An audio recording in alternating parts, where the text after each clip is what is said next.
तस्वीरें अलग अलग हॉल से आपको दिखा रहे हैं। इस वक्त हॉल नंबर 4 में हम हैं, जहां पर डिजिटल इंडिया की झलक दरअसल सलोनी देखने को मिल रही है। हालांकि थोड़ी देर पहले तक अगर आप लोग हमारे पास आते तो हम लोग थोड़ा डेमो करके दिखा देते कि कैलोरी बर्न करने के साथ साथ कैसे डिजिटल इंडिया की आप झलक देख सकते हैं सलोनी। बिल्कुल, ये तस्वीरें हम दिखा रहे हैं। देखिए, ये जो साइकिल है, इस पर बैठकर आप पूरा जो सफ़र, क्योंकि डिजिटल इंडिया एक ऐसा एक्सपीरियंस है जो भारत का फ्लैगशिप प्रोग्राम है और प्रधानमंत्री की खास नज़र रहती है जोड़ने के लिए लोगों को डिजिटली। तो ऐसे में हम कोशिश करेंगे कि हिमानी उस साइकिल पर बैठ पाएँ और ज़रा दिखाएं दर्शकों को। लेकिन ये देखिए आप सफ़र देख रहे हैं, आप सफ़र देखिए, यहाँ से पूरा जो डिजिटल इंडिया का जो रास्ता तय किया गया, एक एक चीज़ को जोड़ा गया है। इतना आसान नहीं है ये सफ़र तय करना। तो ऐसे में इस एक्सपीरियंस को जोड़ने के लिए ये पूरी तैयारी की गई, क्योंकि जो डेलीगेट्स आएंगे, आप देखिए हिमानी बैठने जा रही हैं, हिमानी वो सफ़र एक्सपीरियंस करेंगी। सर, आप ज़रा इधर आ जाइए और हमें बताते चलिए। हिमानी अब बैठ के, हिमानी आप कैलोरीज बर्न कर रही हैं या सफ़र ले? सफर के साथ साथ कैलोरीज बर्न, क्योंकि देखिए मुझे लग रहा है कि सलोनी वैसे तो मौका मिल नहीं पाता है, लेकिन ये एक अच्छा तरीका है कि आप कैलोरीज भी बर्न करते जाइए और साथ ही साथ डिजिटल इंडिया की जो झलक है वो भी आपको यहाँ पर मिलती जाएगी। अब ये देखिए, ये भाषिनी, ये वो तमाम चीजें जो प्रदर्शित की गई हैं दरअसल यहाँ इस पूरे हॉल में, ये उसकी झलक को दिखाता है। भाषिनी हम क्रॉस कर चुके हैं सलोनी, और अब थोड़ा सा आगे बढ़ते हैं और मेरे ख्याल से जो हमारे साथ यहाँ पर स्टाफ है वो बेहतर तरीके से इसको बता पाए। सर आप अगर बताएं, ये एक्सपीरियंस आपने तमाम डेलीगेट्स के लिए किया है, क्योंकि फ्लैगशिप प्रोग्राम है, डिजिटल इंडिया प्रधानमंत्री भी चाहते हैं और जोड़ने की कोशिश रहती है। तो कैसे दर्शाया गया है, क्या कुछ है, पूरा मैकेनिज्म कैसे काम करता है? ये मैकेनिज्म काम करता है डिजिटल फिट इंडिया पे। इसमें साइकिल के माध्यम से हम फिटनेस प्रोवाइड करते हैं और इस स्क्रीन के माध्यम से हम लोग डिजिटल इंडिया के बहुत सारे लक्ष्य के बारे में बताते हैं। वो लक्ष्य हमने कैसे प्राप्त किए और उससे पूरे भारत को किस तरह से सहूलियत, किस तरह से फ़ायदा पहुंचा है। अभी हम देख सकते हैं कि हम स्मार्ट सिटी पहुंच चुके हैं। स्मार्ट सिटी हमारे लोगों को एक सहूलियत भरी ज़िंदगी देता है।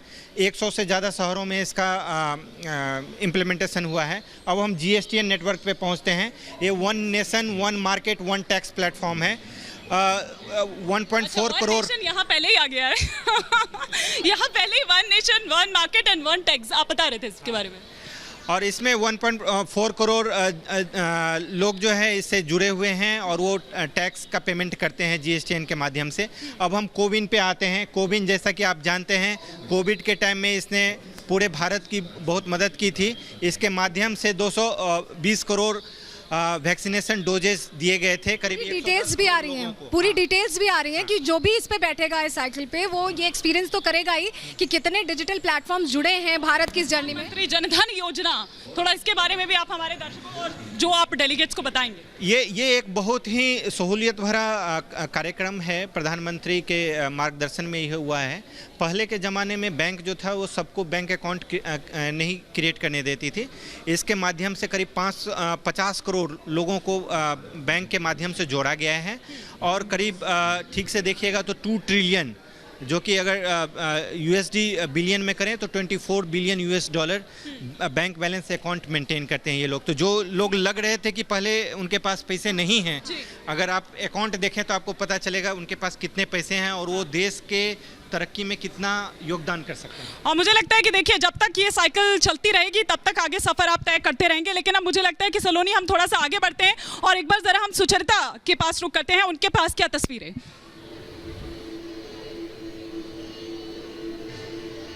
हिमानी, चुनावी साल है, मध्य प्रदेश का साल है। आप जानते हैं मृदुल का खास लगाव है मध्य प्रदेश से, वहीं से आते हैं। तो मध्य प्रदेश का ये स्टॉल है। मैं बार बार कह रही हूँ, एक दिन के अंदर पूरा भारत भ्रमण करना है तो यहाँ आ जाइए। जो खूबसूरती दिख रही है मृदुल यहाँ की, और मध्य प्रदेश के बारे में आपसे बेहतर कौन बताएगा, तो अपने राज्य के बारे में ज़रा बताइए, क्योंकि यहाँ पर देखिए जो चीज़ें मध्य प्रदेश की जो खासियत है, यहाँ पर ये जो हमारे आर्टिसन हैं ये तैयार कर रहे हैं, ये बना भी रहे हैं, और वो बहुत खूबसूरती से मुझे बोला गया कि आप जब दिखाएंगे तो हम लाइव दिखाएंगे कैसे बनाते हैं। बिल्कुल, और ये देखिए, आदिवासी क्षेत्रों में विशेष तौर पर इसका इस्तेमाल पौराणिक काल से किया जा रहा है और यही तस्वीर आज हमें मध्य प्रदेश में दिखाई देती है। चंदेरी की साड़ी से लेकर गोंड आर्ट, ये जो तस्वीर आज हम देख रहे हैं ये विविधता है। और मैं बोलना चाहूंगा, क्योंकि आपने चुनावी साल का जिक्र किया सुचरिता, प्रधानमंत्री नरेंद्र मोदी ने हाल ही में वहीं से जिक्र किया था और वन फैमिली फैमिली की जब बात होती है, आदिवासियों की जब बात होती है, लाल किले की प्राचीर से उन्होंने विश्वकर्मा को लेकर बात कही है, तो वो हमें पूरी विविधता यहाँ पर नजर आती है। बहुत से लोग ये पूछते रहे हैं कि भाई यहाँ से हासिल क्या होगा, G20 से हासिल क्या होगा। मुझे लगता है इन्हीं से पूछते हैं, जब G20 जैसा एक बड़ा आयोजन हो रहा है। आप कहाँ से आए हैं सर? मैं तारापुर नीमच से आया हूँ। नीमच डिस्ट्रिक्ट MP में जो है वहाँ से आया हूँ।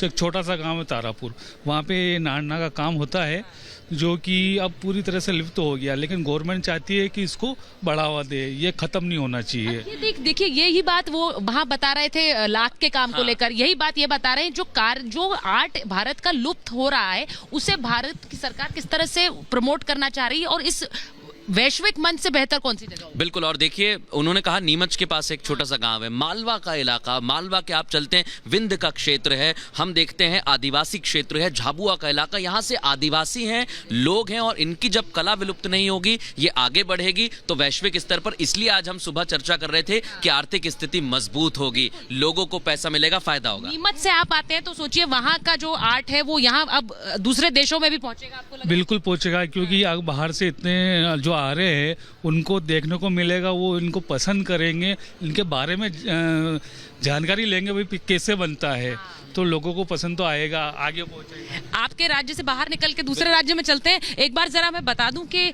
ये एक कोशिश यही है कि जो लुप्त कलाएं हैं हिंदुस्तान की वो भी उनको भी प्रिजर्व किया जाए, और अलग अलग देशों तक जब यहाँ की चीजें पहुंचेंगी तो उससे जो बार बार सवाल होता है भारत को फायदा क्या होगा, G20 से भारत को क्या फायदा होगा। और यहाँ पर सुचरिता एक तस्वीर यहाँ पे दिखाना चाहूंगा, ये देखिए आप, जगन्नाथ जी की जब यात्रा निकलती है तो पूरे भगवान जगन्नाथ एक रंग में रंग देते हैं, और यही भारत मंडपम की खूबसूरत तस्वीर है जब सबको एक रंग में रंगा गया है। यही वासुदेव कुटुंबकम है, यही है वन अर्थ वन फैमिली, और इसी थीम पर इसलिए हम कह रहे हैं कि पूरा भारत भ्रमण भी यहाँ पर हो रहा है, और लोग जो विलुप्त पहुंच गए थे उनके कारीगरी को लेकर उन लोगों को भी अब मौका मिल रहा है। यही G20 जगन्नाथ यात्रा निकलती है, ना रंग देखती है, ना कोई भेद देखती है। उसी तरह से जैसा मृदुल कह रहे हैं कि यहाँ पर जब लोग पहुंचेंगे अलग अलग नेशनैलिटीज के, अलग अलग देशों के, अलग अलग राज्यों के, और यहाँ पर सब एक होते हैं। ये देखिए, हाँ भद्रा जी हैं और वो नाराज हो गई थी इसलिए उन्हें घुमाने भी ले जाया जाता है, लेकिन रथ यात्रा के दौरान भी हम देखते हैं कि सिर्फ रथ को छूने के लिए लोग पहुंचते हैं। ये सनातन परंपरा है, यही भारतीय संस्कृति है, और ये एक विशिष्ट उदाहरण। ये तय है कि यहाँ से कोई नाराज होकर नहीं जाने वाला है जब यहाँ पर पहुंचेंगे।